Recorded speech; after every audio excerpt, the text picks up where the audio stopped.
I've been seeing a lot of negativity surround Halo. From my experience online, the TV show, Infinite, Microsoft, and 343 Industries' treatment of the franchise is all relatively regarded as mediocre at best and as spit in the face at worst. Though I could at least agree with some aspects of this argument, I've grown tired of seeing this become a regularity. I'm tired of seeing a game series I hold so dearly to my heart seemingly being regularly surrounded with general ignominy or contempt and disillusionment for apparently having the audacity to exist outside of the original run of the games. Maybe this whole thought is just a straw man, but this is my general feeling after having seen discussions online regarding Infinite and the show. I've seen Infinite criticized for focusing too much on the competitive scene, or the TV's drastic deviation from Chief's behavior, or the writing and the sumo fights of the previous Halos. I mean, Halo does keep coming back because people clearly do still enjoy it.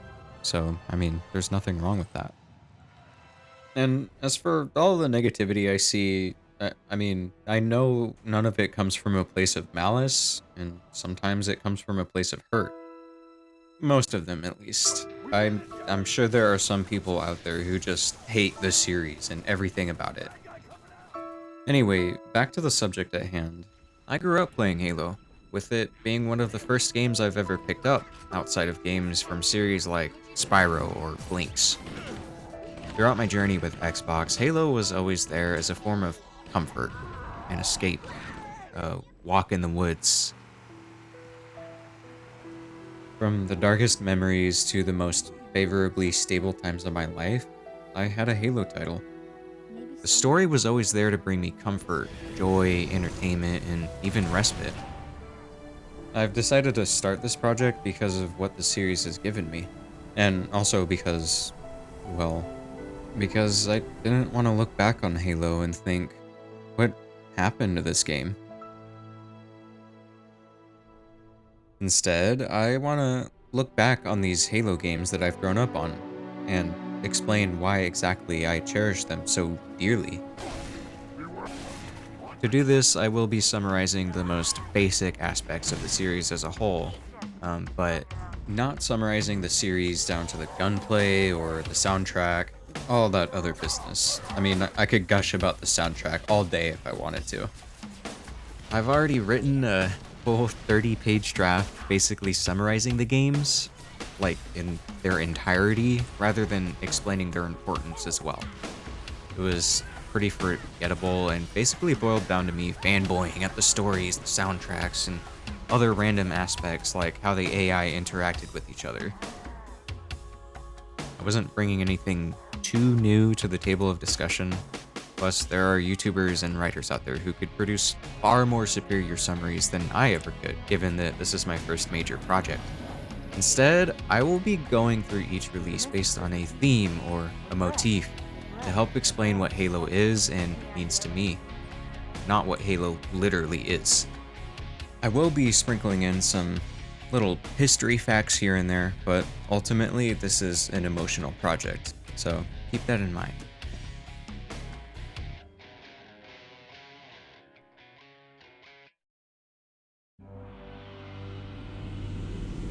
Tube shows green. Cycle complete. Sorry for the quick thaw, Master Chief. Things are a little hectic right now. The Covenant ships have always been faster. Let's give our old friends a warm welcome. I've already begun. All you greenhorns who wanted to see Covenant up close, this is gonna be your lucky day. They call it Halo. Whoever controls Halo controls the fate of the universe. We need to beat the Covenant to Halo's control room.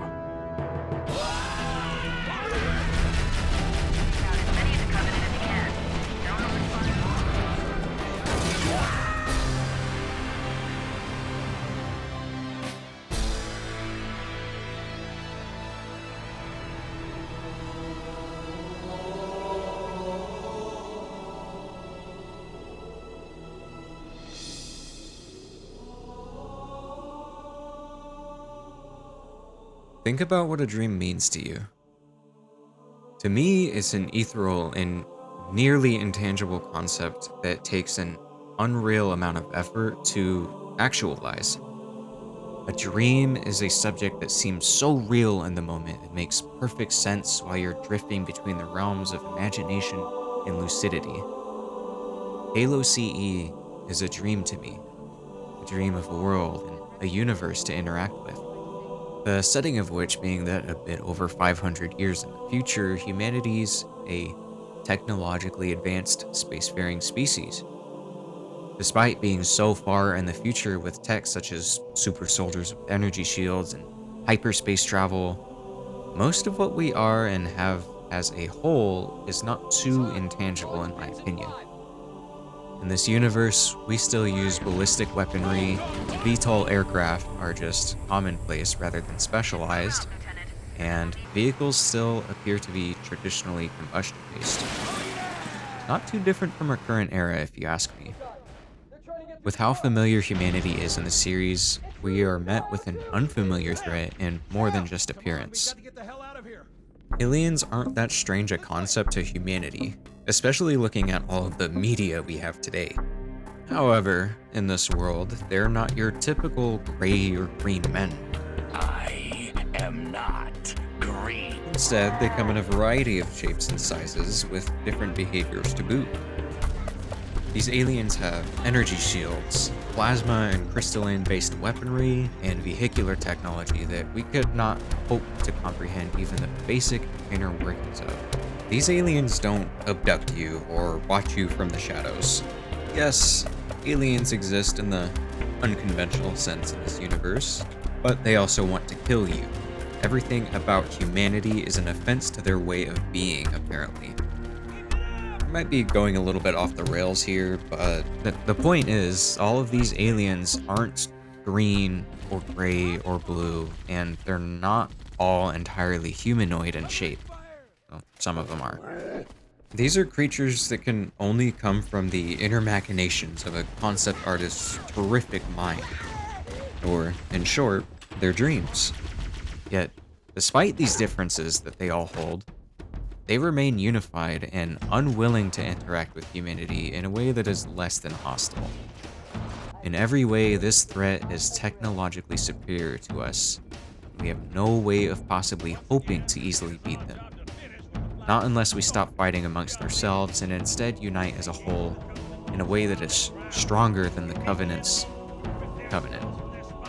Only from a dream could I ever have a slight chance of witnessing such complex-looking creatures with the clarity to match. And seemingly only from a dream can we as a species learn to unite and coexist so easily. If we are to summarize this game's story into one word, it is to survive. Our entire time throughout the story of Halo, we are spending time and resources to simply survive or attempt to hold out against the Covenant threat, with the only caveat being that we landed on more than just an alien planet. The Covenant outnumbers and wants to destroy us. We don't want to die, so we're on the retreat. Though the story is simple, the plot begins to thicken as we learn more about this foreign yet tangible superstructure that we've taken refuge on. Later in the story, we learn that this place of beauty, of life, is nothing more than a super weapon and research facility, probably, built by a far-gone ancient race of beings we know only as the Forerunners, the remnants of which being AI left to maintain these weapons. A facility to research a near unstoppable primordial threat, known only as the Flood, and a super weapon in that it's primed to destroy this Flood's source of food, intelligent life. Us, and them, the aliens. In short, we learn that this giant ring is an ancient weapon of galactic destruction built solely to contain a threat that has ended a hyper-advanced civilization once before. Yet, with all these little nuanced additions to the story, the overarching objective remains unchanged from when it was first realized: survive. Only from a dream can something so beautiful exist. And only from a nightmare can something so oppressive reveal itself. Along with all that, this new game can be seen as a literal dream of a release that didn't have any expectations for a sequel other than a cheeky quote saying, I think we're just getting started. This game managed to stand out from a blur of sci-fi shooters to me. It shares a health bar like most games do, but allows more flexibility in maintaining it. There's no space magic, just technology that we can't comprehend, but are sometimes allowed to use. There is no laser weaponry outside of a civilization far more advanced than we can ever hope to reach, and the date of a setting is not too distant in the grand scheme of things. Think of where we are now compared to the 1500s. I kind of feel like that's the same energy.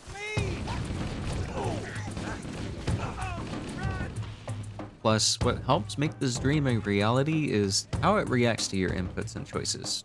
However basic, with the soundtrack kicking in at appropriate times and your fellow Marines chanting you on and talking amongst themselves as if real people with their own distinctive personalities.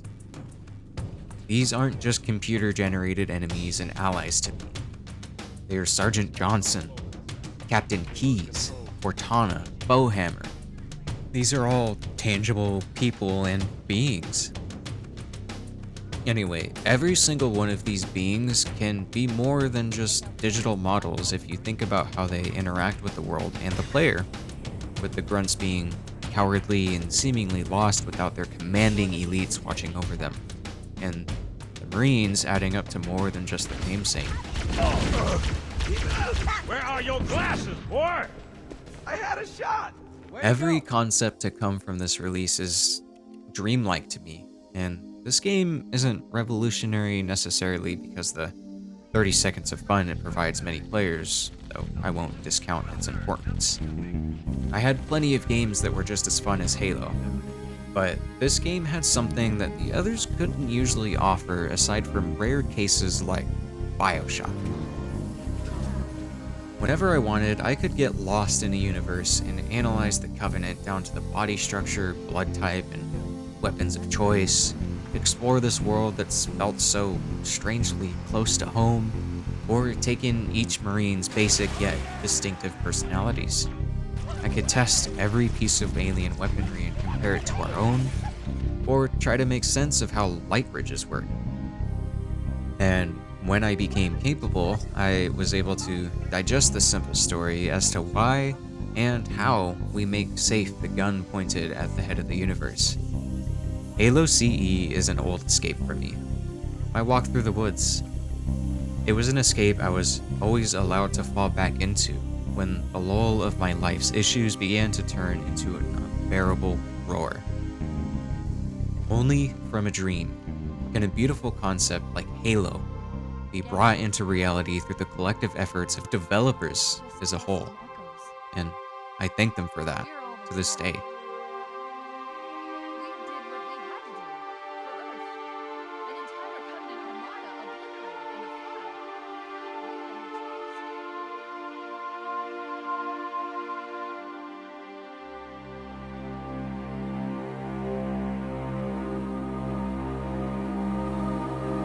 This is what my father found. Halo.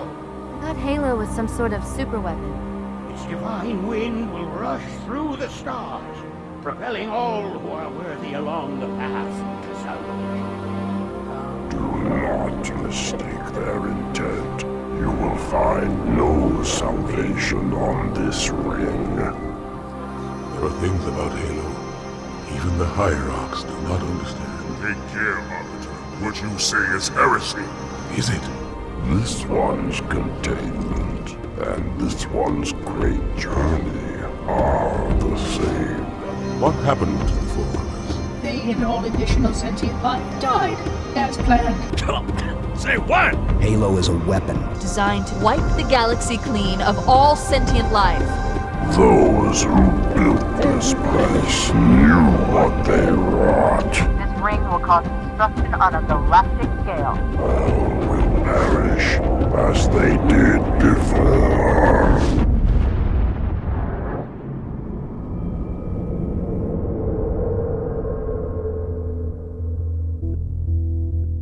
Halo formed from the ever-changing image of a collective dream, which evolved from conceptualizing an RTS to becoming a first-person storytelling shooter. You can make dreams come true, but their image may not always form as intended, and it does take a miracle to warrant that dream's persistence into reality.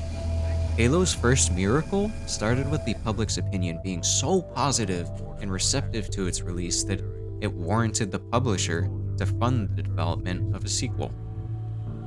As we would eventually learn, the crunch to develop this game was atrocious, with the team having less than 3 years to develop directly after the release of Combat Evolved.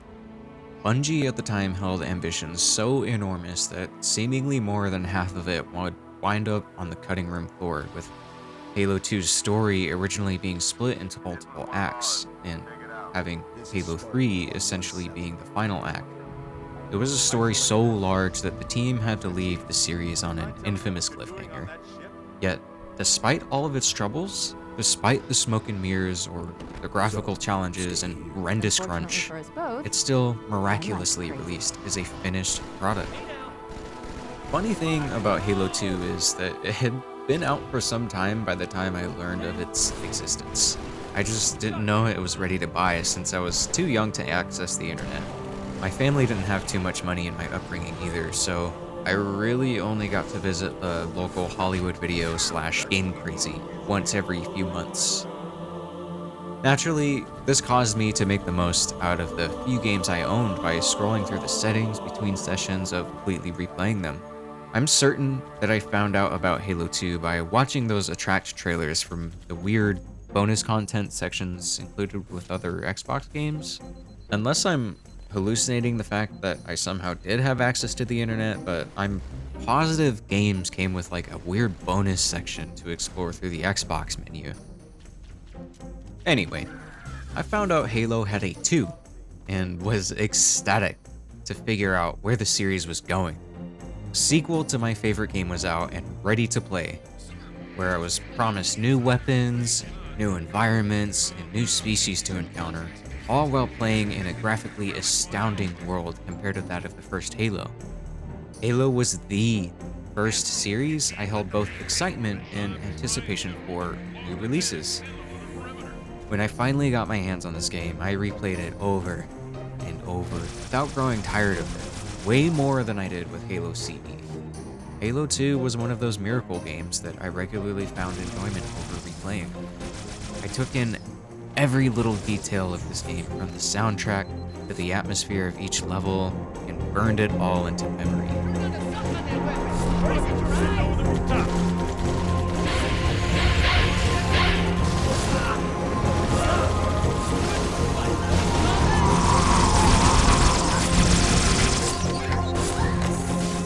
Now, I've played some shooters over the years and can really only name a handful that had compelling stories and worlds to explore, and can name a truckload that did not. Gears of War, Halo, BioShock being the most compelling, and Call of Duty, Killzone, and Brute Force being the most forgettable. Although, I still remember Brute Force because that was like a fever dream. I didn't imagine that game, did I? Nice work, Tex. Do you think you could have been any louder? Hey, maybe you'd prefer I was dog food. Now, given that Halo 2 is still a shooter that could be boiled down to shooting bad guys and saving the world, it still held a deep story to tell. The writers made the radical choice to expand the story to include that of a member of the Covenant side of events, which I believe was brilliant. It's all I could ask for in a story. When we joined the Covenant, we took an oath. On the blood of our fathers, on the blood of our sons, we swore to uphold the Covenant, even to our dying breath. Those who would break this oath are heretics, worthy of neither pity nor mercy. Our prophets are false. Open your eyes, my brothers. They would use the faith of our forefathers to bring ruin to us all. The great journey is a... This heretic, and those who follow him, must be silenced. Halo's destruction was your error, and you rightly bear the blame. We know you are no heretic. Become the Arbiter, and you shall be set loose against this heresy with our blessing. This armor suits you, but it cannot hide that mark. Nothing ever will. You are the Arbiter, the will of the prophets. But these are my elites. Their lives matter to me, yours doesn't. That makes two of us. Instead of having a story where we just shoot aliens, we instead have a story that follows the Master Chief's typical adventures of valor, and a story that follows the tragic downfall, betrayal, and ultimate rebirth of the elite who led the fleet that failed to stop Chief back in the events of Halo CE. In my opinion, having both sides of this story is an integral part to Halo 2, since I believe without the Arbiter side of events, we'd pretty much just be playing Halo CE again. Given that I was pretty young, however, I didn't care too much about the story at the time, and was instead mind blown at the fact that I got to hold the energy sword and play as the bad guys. As I grew older and added more notches under my belt for finishing the story of Halo 2, I appropriately grew to appreciate the grandiose world building the team accomplished for both the humans and the Covenant, in cutscene and out. These aliens are united by arguably the most powerful force of unification within humanity today: religion. We are united by a force that some could argue is just as powerful as an established religion, a common enemy. It's a miracle that Halo went in the direction it did with the release of Halo 2. The writers used this opportunity of the sequel to exponentially deepen the world of Halo. Looking back at Master Chief's end of the story, again, you could just boil it down to playing Halo 1 again. Resist the Covenant, land on the ring, stop the ring from firing. It's not really a negative thing to point out. There are plenty of mythic stories that hold sequels with similar plot points that are my absolute favorite games, like BioShock's Escape from Rapture. When it comes to the other side of Halo 2, we've been given a more nuanced story to digest within its cutscenes. We were led to believe that the Covenant could not be reasoned with, as if they had an unbreakable devotion to their own cause over their own sense of self-preservation. Now, however, we are shown that these blatantly intelligent beings hold their own distinct emotions, personalities, and wants. The elites are blind, Arbiter. Politics, how tiresome. Do you know, Arbiter, the elites have threatened to quit the High Council because of this exchange of hats? We have always been your protectors. Halo 2's story is one of miracles. It being a miracle to humanity that one of the deadliest commanders under the Covenant ultimately decided to fight against that Covenant's great journey. A miracle that both the Master Chief and the Arbiter came face to face with a flood super being and lived. And most importantly, a miracle that Johnson made it off that ring somehow. So, Johnson, when you gonna tell me how you made it back home in one piece? You are all gonna die! Sorry, Guns. It's classified. Clearly, you can see that this release's story is the most important aspect to me. Halo 2's story fell so deeply into a rich river of fantastic performances and world building that the game doubled as a movie as well as a video game for me. It remains tied for my absolute favorite release in the series from a gameplay and especially a story aspect. Halo 2 had everything I could have hoped for in a sequel, yet there was apparently still a fight to finish.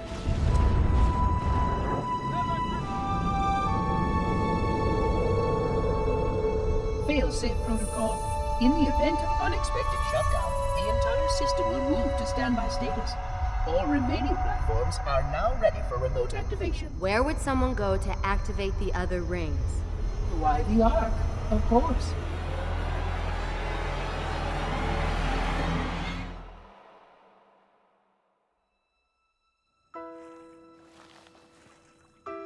Gorman? I don't know, Sergeant Major. Radio for Vito. We're not leaving him here. Yeah, you're not.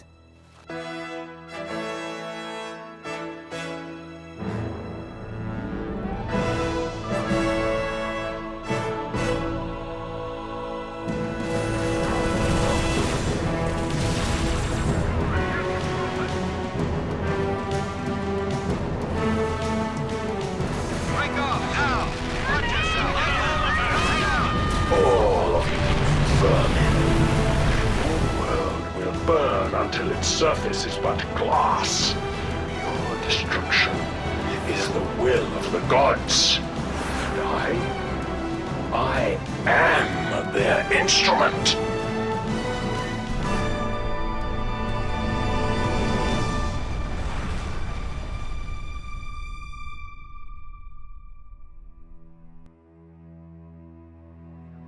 Since the infamous cliffhanger of Halo 2, Xbox's World of Gamers were all excitedly waiting for the next unveiling of Halo.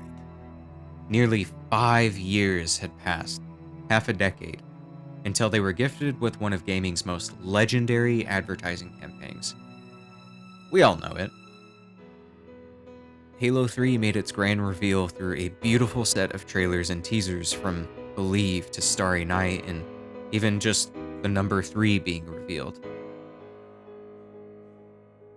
The message the developers were trying to convey with their taglines was clear. A message that was confidently spoken at the end of Chief's story in Halo 2. To finish the fight.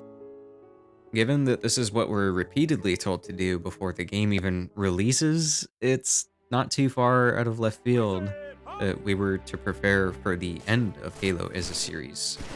Or at least a trilogy. This trilogy seems to have been made to finish as a celebration of dreams and miracles, rather than continuing as a long-running franchise. Continuing on talking about trailers, the previous entries of the series revealed themselves through showing glimpses of gameplay interlaced with bits and pieces of story to digest. Halo CE's advertisements had a big focus on what the gameplay looked like as a whole, with hints of vehicular combat, explosions, and lots of gunfire, you know, stuff gamers like. Halo 2's trailers and reveals focused on how far the developers wanted to push the engine in terms of graphical improvements during cinematics, and innovations with gameplay mechanics like boarding enemy vehicles to hijack them. Of course, a lot of people remember the infamous E3 gameplay trailer being, you know. Smoking beer's pre-recorded bullshit. However, in defense of the devs, that particular trailer did show most of what was going to be in Halo 2, despite failing to deliver on certain expected aspects.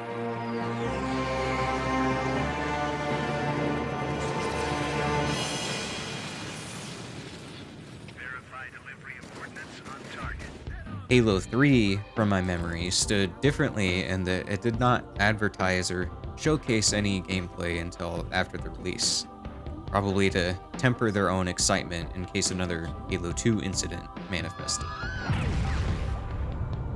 I mean, gameplay trailers were indeed used, but not in the forefront, and featured only true gameplay rather than proofs of concept. This is without saying that Bungie's team wasn't necessarily nefarious in their technical demo showcase, but simply a group of creators excited to share their newest work of art before it's completely finished.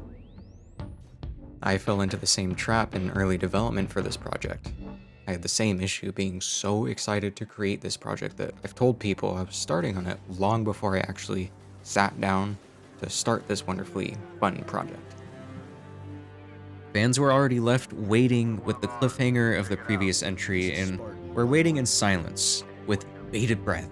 Not for a sign that Halo was coming, but when it was coming. The ads for Halo 3 went in a direction to show that the story of Halo is one based in reality and wonder. The only in-game cutscene, I guess, put on display for the world to see that I remember was a monologue from Cortana and the Master Chief walking towards the camera, through some smoke before promptly revealing the big three.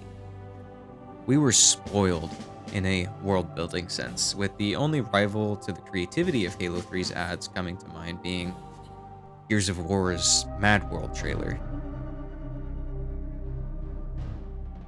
Those behind Halo 3 and its ads knew how real and special Halo was to its players and how much they were anticipating a simple reveal for essentially nothing more than a release date.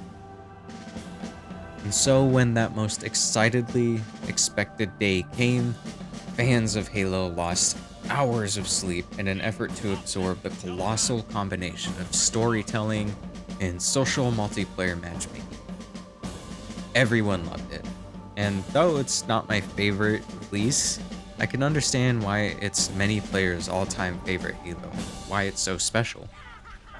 Fans had been waiting for years to see Halo's next step into its larger-than-life story with the Master Chief, and though I wasn't waiting as excitedly as others, I was happy to see another Halo release waiting for me for when I eventually did get my own Xbox 360. When I finally did get a handle on a console and copy of Halo 3, I thought that Halo could not get any better looking or more immersive than this. We went from flat textures and three-colored worlds of CE to the mythical opening of Halo 3's intense foliage, heavenly dynamic range, and smooth shaded work. On top of this fidelity, the developers behind this game did not shy away from showing how grandiose sections of the games can get, scripted or otherwise. They graced the player base with new gadgets to use, the ability to convert stationary turrets into portable miniguns, new vehicles, and evolved iterations of old threats to tackle. In most cutscenes of Halo, we really only were allowed to watch Chief conduct some of the most unbelievable and badass stunts. But now, we were allowed to make our own by literally, for example, climbing onto a scarab to take apart its insides, jump off, and watch it erupt in a blinding blaze of beauty. And yet, with this grandiosity, we're also graced with the more down-to-earth in-game vignettes that were lovingly crafted and placed within sections of the story. I distinctly remember these as being one of my favorite parts of Halo 3 and have, as a whole, crystallized into the memories I have of this game today. All of these scenes helped convince me of how much life that the world of Halo has breathing and fighting in it. Saving the Marine from the Brute's interrogation, looking down on a pack of brutes to later fight their chieftain in single combat, to even a callback to the Lost Marine's experience with the Flood back in the first Halo. Oh God! No! Make them stop! If you are familiar with the series, you will have noticed throughout playing Halo 3 that there are a couple of familiar callbacks and story beats that were thrown in not just for long-time fan service. I believe that Halo 3 was conceptualized and created to be the culmination of Halo in practically every aspect. Throughout the campaign for 3, recognizable plot points from the previous entries begin to crop up. Escaping from the Covenant, a reveal of the Flood, diving deep into a flood-infested area as a rescue mission, Guilty Spark betraying us again. On top of this familiar pattern of storytelling, more crucial characters begin to pass, starting again with Keys. Like her father, she passed not captaining a ship, but fighting alongside her comrades. Then shortly after, the Arbiter is finally allowed to slay Truth, the final prophet of what is left of the Covenant. And after these few heavy deaths, we literally assault the same control room of the first Halo ring, with the help of Johnson and Spark himself, before But a premature firing will destroy the Ark. Deal with it. Will destroy this installation. Unacceptable! Unacceptable! Absolutely unacceptable! This ring is mine. Kick his ass. Oh my mama!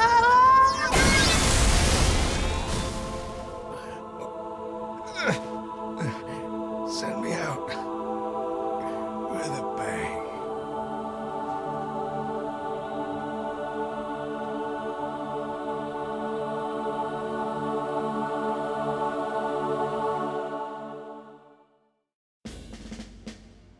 All of this isn't particularly made as a show of laziness to innovate in a storytelling sense.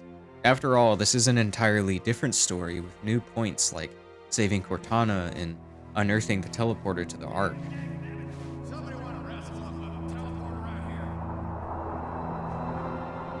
These major points have been blended together to help give a sense of finality to the series. Closure for the longtime fans. Plus, almost every character in the series thus far has certainly perished.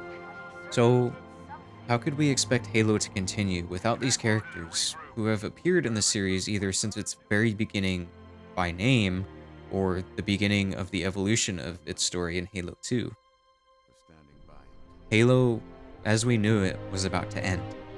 Themes within the story, the soundtrack, and the world building were all culminating into an ultimate conclusion and, in a sense, coming full circle by starting with the destruction of Halo to prevent its firing, and ending by destroying that very same ring by firing it midway through its rebirth to destroy the Ark and ensure the Flood stays stranded on it, saving humanity. In all, this was the end of an era for Halo, but the developers were tasked to somehow follow up one of the most influential releases in gaming for the time. Chief's story might have been over, but there was still plenty of room to jump into a new direction.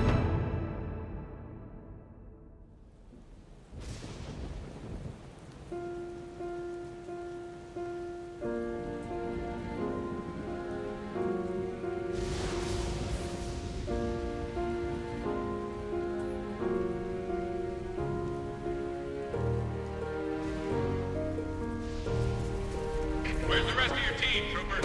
Scattered. Dead. I don't know. Hey, rookie, you out there? Give it up, Gunny. Even if he ain't dead, he's lost in that suit. Oh, give up, huh? What if it were you down there? Just saying. I ain't dead. Can anyone hear me? Need immediate assistance. Someone, please respond.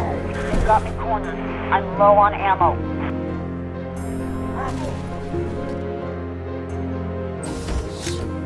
It's you. Our mission is to secure the superintendent's data. It would have been suicide to go alone, and I was hoping for more backup, but I guess you're it.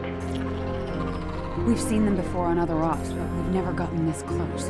They're prisoners. Ready to explode if any human gets too close. Slaves, either way. They don't like the Covenant any more than we do. Everything we want to know about the Covenant is right in here.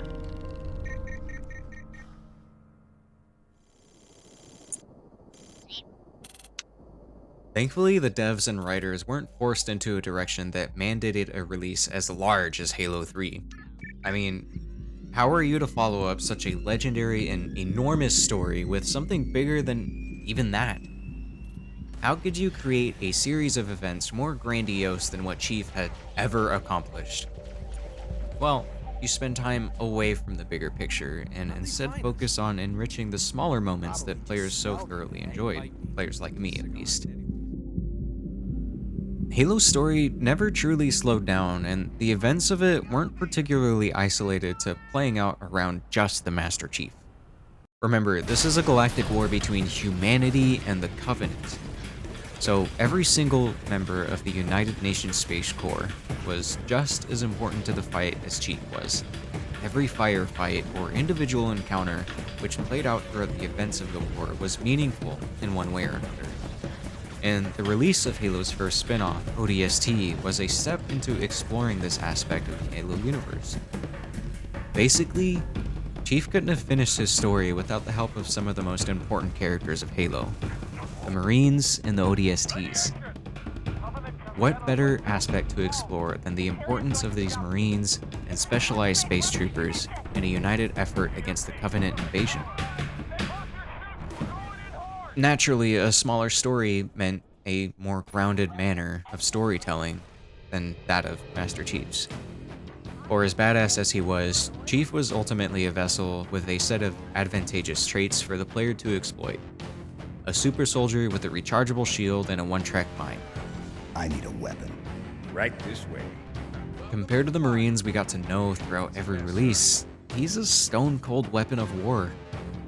Marines and ODSTs, on the other hand, have been shown from the beginning to be thinking and feeling individuals. They aren't super soldiers.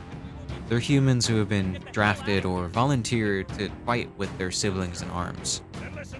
They're humans who have strong emotions and meaningful relationships with one another, whether they're in the same squad or simply sharing the back seats of a hog.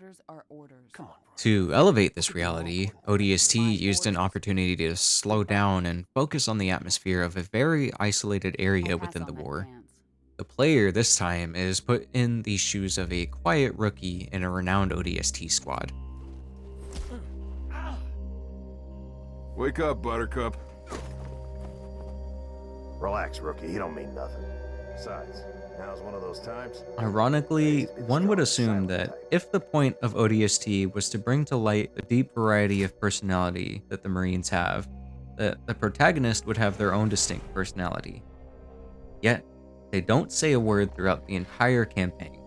Personally, I think this was a perfect decision, since having a completely blank slate of a player character also leaves room for that player to instead envision themselves as being in the story, and to focus their intention on the true story and characters of ODST. The streets of New Mombasa were created to emphasize the moment-to-moment firefights that everyone else in the UNSC had to experience while Chief was off literally saving humanity like the killer he is. As a result, the story and interactions between the characters of ODST serve to be a comparatively more grounded and relaxed experience to the multi-planet wide scale of Halo's main story. Halo's story never truly slowed down enough to allow the players to digest too much of the story and information that might have been presented to them in the moment. So ODST's story is comparatively often associated to that of peace. Players were given the opportunity to sit back and take in the neon-soaked environments of this super city while either fighting the towering Covenant patrols head-on or avoiding them altogether. The rookie is just one Marine after all, not the 7-foot super soldier we've come to know, so even the grunts look more imposing with their seemingly taller stature when standing directly next to any Marine or in front of the player. Moving back to the story, I'm not one for flashback sequences in pretty much any type of media, yet this release somehow made it tolerable. Technically, you play as the rookie some hours after the original drop, but you move through the dimly lit streets with a noir-esque soundtrack in an attempt to regroup with your squad. If they were still alive, you couldn't really tell at this point. Once finding a clue to a squad member's whereabouts, we're treated with a flashback sequence ranging from immediately after drop to a few hours into fighting into the streets as one of the squad mates. Finding these clues coupled with a jazzy soundtrack gives off a sort of detective vibe, while adding time to decompress and prepare oneself for the chaotic contrast of said flashbacks. Instead of staying disconnected literally and emotionally from each member, the flashbacks allow us to learn about each trooper and their efforts in the Battle of New Mombasa. Never are these shock troopers alone, and for good reason. Even with the Scorpion tank handy, the Covenant are a dangerous force to be reckoned with. Through the struggle, the blood, and the fanfare, we see these troopers' personalities come to light regardless of if they might be boiled down to just an archetype. Just saying. I ain't dead. You're a piece of work, Romeo. Halo ODST was a pleasantly quiet step in a new direction for the series. To me, the game was both a celebration of its storytelling and a quiet setting for reflection. For taking place in a war-torn super city, this future military shooter, funnily enough, served to be a serene reprieve in the dark. Though the whole story is commendable, the night streets of New Mombasa stick out as a cherished sanctuary of quietude.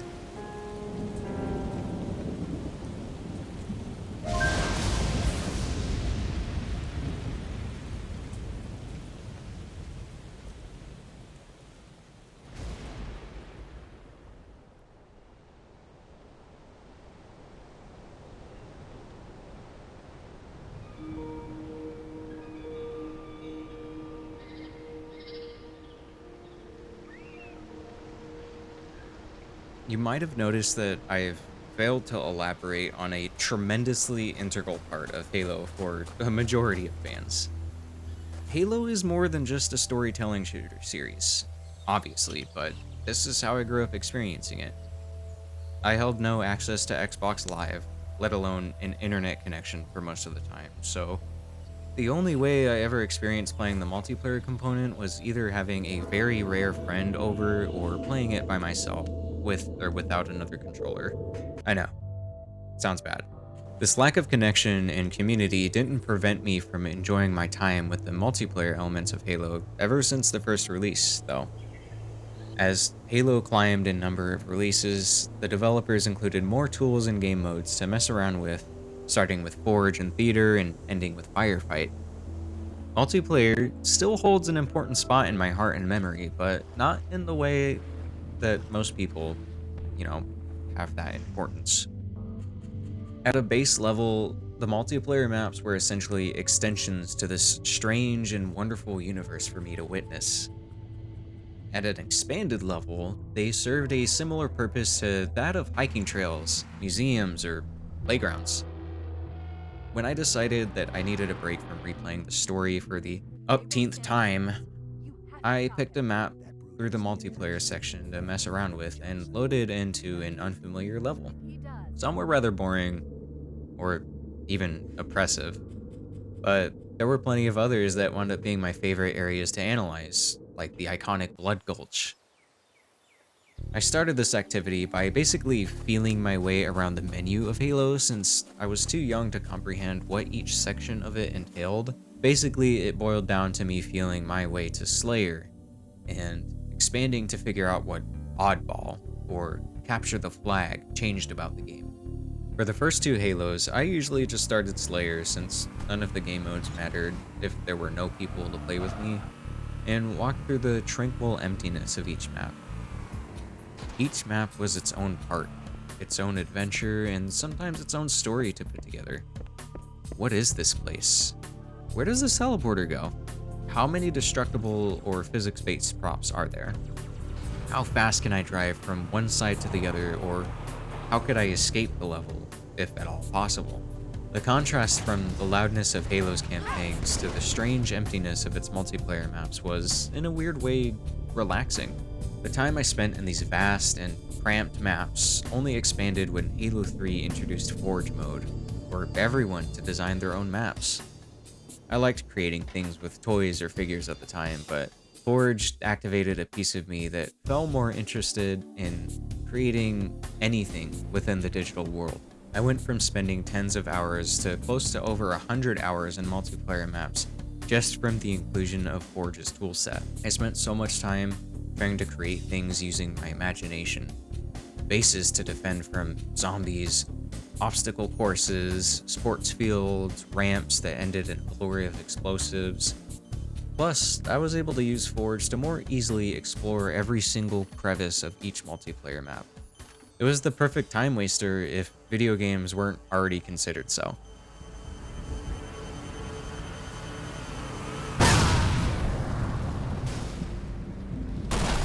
Theater mode was another creative tool I'd use for my own entertainment. Theater was a door that allowed an expansion into a concept of recording unusual or cinematic moments within the gameplay, and allowed me to see how the game operated when I couldn't quite see around the corner or into the next area of the level. It allowed me to witness how these small firefights evolved with my explosive or stealthy initiation. Speaking of firefights, I've always been a sucker for horde modes in games. Gears Horde and Beast modes, Call of Duty Zombies modes, and now Halo presented its own spin on these with the introduction of one of my favorite additions to the Halo games, Firefight. Though it could have been a lot more fun with friends, I still spent countless hours playing through most of the maps on ODST, seeing how long I could survive before the inevitable Black Eye Skull activated, ultimately dooming my playthrough until I learned exactly how the skull operated. The later iteration of Firefight included in Halo Reach, presented an evolved set of maps and game modes within the Firefight module, including a versus Firefight mode where one team plays as elites and the other play as Spartans. To my despair, I didn't get to try this mode because, you know, regardless of my lack of playmates, I enjoyed Firefight so much that I occasionally load up Halo just to play that game mode to this day.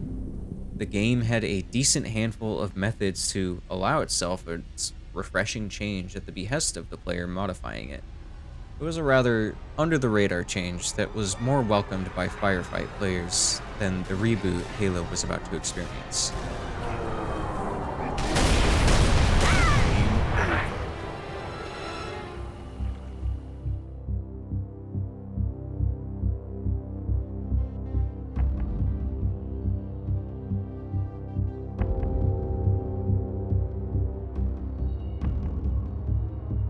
I haven't forgotten about Reach. Always remember Reach. I couldn't talk about it before bringing up the radical changes that Halo was to present, however. The Halo series ran long, from its humble beginning in 2001 to its exhausted and final release in 2010. At least until it was brought back for a reboot with Halo 4. After the end of 3, Halo ceased having numbered releases after hinting the end of Chief's story in the Human Covenant War at 3's conclusion.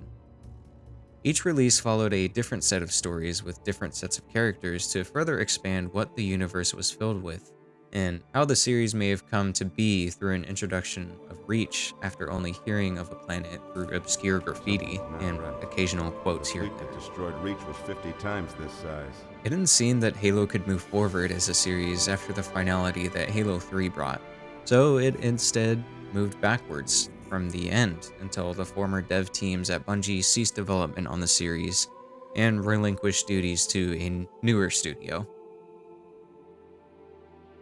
This new studio, 343 Industries, was tasked with a seemingly impossible objective to follow up Chief's story after his decisive victory. Before this shift in ownership, Halo had cemented its influence with the players who grew up with it. A player might look back on it today and say, man, those were the days. Days of viewing the insane public acceptance of the sequel. Days of being told an awesome story with kick-ass gameplay. Days of growing up with the series, evolving and maturing as it did for the time. Days of going back to a previous release, purely to explore those memories once more. A series which garnered near unanimous acclaim from its fans was only able to hold it together for so long. I don't really remember the announcement of Halo 4 being a particularly welcomed one. Once 343 announced then eventually released the game, it didn't quite have the same impact as the previous ones. I remember seeing the trailer for Halo 4 back in middle school and felt surprisingly indifferent about the announcement. The indifference came from the belief that something was different about the game even before the release, and I couldn't quite put my finger on it until I was able to finally play it when it released on PC.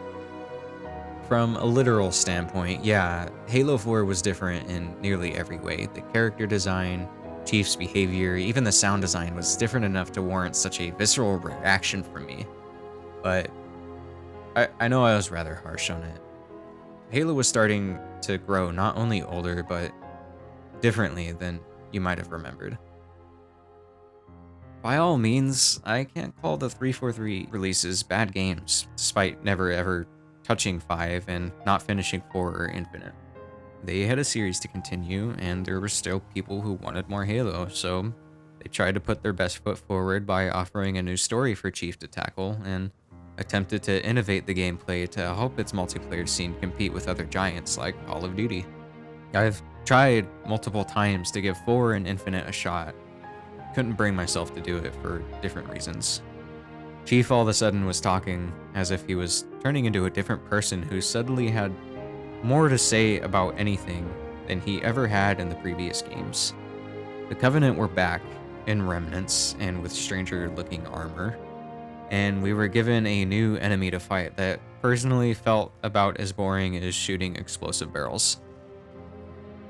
These felt like petty things to complain about, so I thought maybe I'm just too stubborn for change. When Infinite released with a promising look of apparently returning to its roots with a soft reboot, I was moderately curious, but when I did play the game, I grew frustrated with the bugs on PC. My save file glitched out twice. I lost an hour of gameplay through my first playthrough, and 2.5 hours of gameplay the second time through, having to start from the beginning both times because of these bugs. And once these bugs were fixed, I was blessed with having played up until the tower, where Chief was to rescue another Spartan who dramatically and sadly died due to being tortured. Chief? I don't even know this guy. I felt indifferent to his passing. I didn't want to play this Halo, and I couldn't, until fairly recently, uncover the truth as to why I didn't feel great playing any new Halos until I replayed through Reach.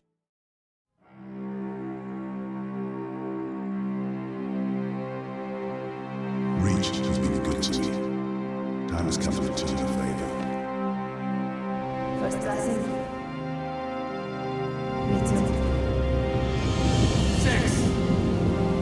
That AI chose you. She made the right choice. I'm ready!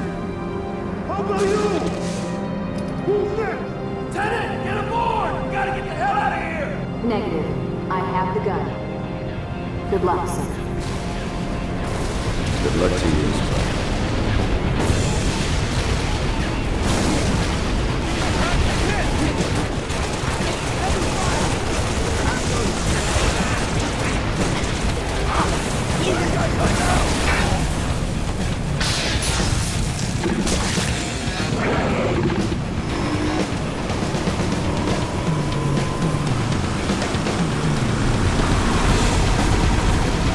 Incoming!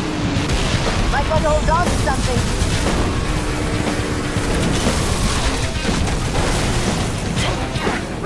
Put him on, boys. You're on your own, Noble. Carter out.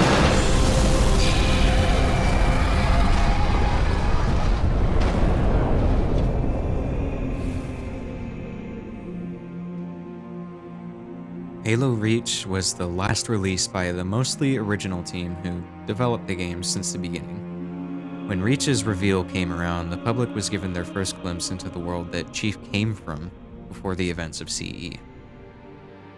We are shown a war-torn world with our first glimpse into the reality of why the Master Chief was called the Last Spartan, why he was different. This, coupled with hearing of Reach and 2 and ODST and occasionally seeing reminiscent graffiti, were to acknowledge that whatever happened to the planet Reach was a blow so nearly fatal that the scar has firmly cemented itself into the public consciousness of the UNSC and humanity as a whole. Halo's themes had changed to no longer follow stories of valor and bravery, but instead stories of resistance and survival. If players weren't ready for the conclusion of Halo, for a time at least, this release was their final chance to say goodbye. Although it is still a grand story that takes place even in the outer atmosphere of the planet, Reach changes its heroic themes into those of loss and grief. Taking place before the events of CE, the beginning of this story sprinkles in whispers of Spartans being seen not as heroes but purely as machines used to quell any form of rebellion within the colony of Reach. Tools of oppression rather than protection. This was the case until the Covenant started its invasion of this beautiful planet and prompted the Spartans to shift into a role of protection for all against this new threat. A familiar concept of heroism, yet it will eventually morph to reveal the harsh reality of the Human Covenant War.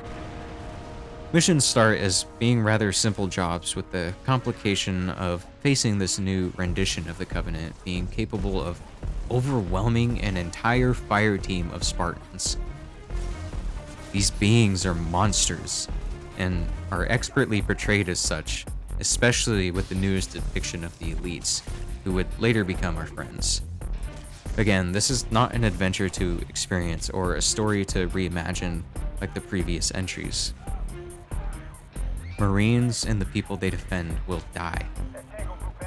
The oppressive nature of the Covenant in Reach works well to warn the player on how different the circumstances of ordinary Spartans were compared to the Master Chief. The Covenant and Reach have become less of a basic obstacle by evolving into an omen of helplessness. With Noble Team trying and failing to punch back at the inconceivably large adversary. A happy ending looking more intangible with every attempt to leverage even a smattering of any advantage. Nothing goes according to plan for this team. These Spartans aren't lucky, nor are they particularly unlucky. Regardless, they're determined to give their lives in hopes that they can spare Reach from the Covenant menace. Tell him to make it count.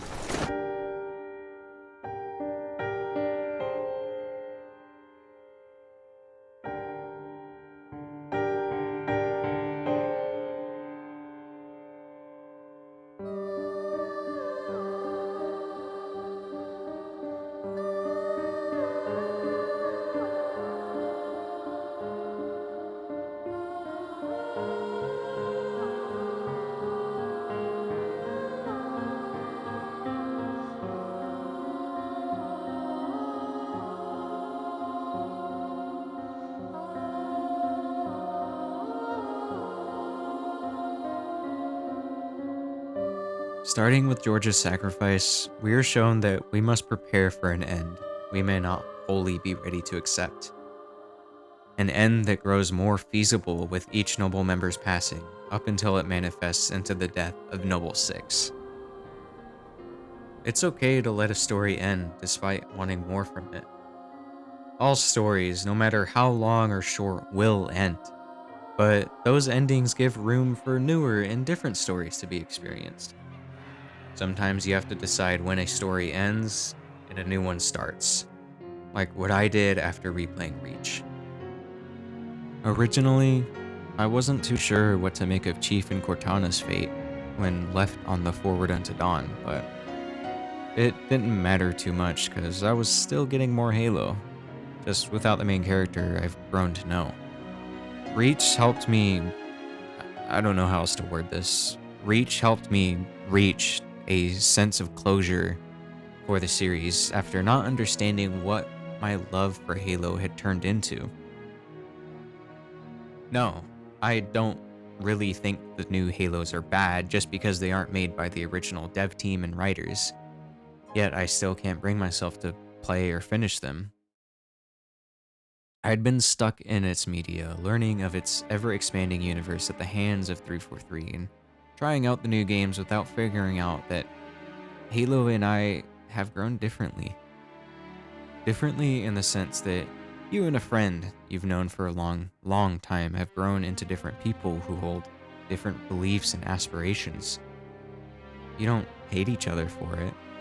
You just have different lives to live. You both have your own things going on, but if anything, you could still reminisce about the memories you've made together. And perhaps that's all you really have left of that friend. Memories of shared wonder, sadness, and joy. I learned of this after sitting down to really think about what each Halo and their subsequent stories meant to me, with 3 and Reach holding the most useful personal revelations. My story with Halo began with the Master Chief, and though his story ended with 3, I wasn't ready to end my story with Halo until I was gifted with the release of Reach. I got to play through its story bonus modes with my very own Spartan, a true vessel to put myself in and an extension of my self-expression, at least until it was brought to a tragic fate shared with its team. Halo Reach's final cutscene helped me realize that my journey with Halo as a Spartan was over. Regardless of whether Spartans truly die or go missing in action, they do so fighting to clear a path for the next generation.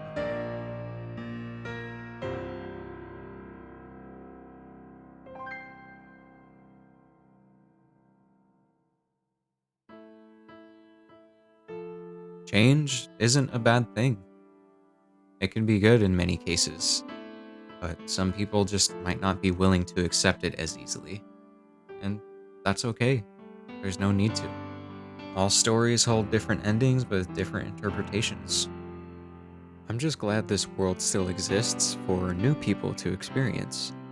I still enjoy this series, even though I might not play it as much anymore. All of this has been to try explaining what Halo means to me. And maybe I couldn't keep it concise because I haven't been able to have a discussion as to what this series means with anybody else. I've explained what this series means to me, so I have to end by asking you, what does Halo mean to you?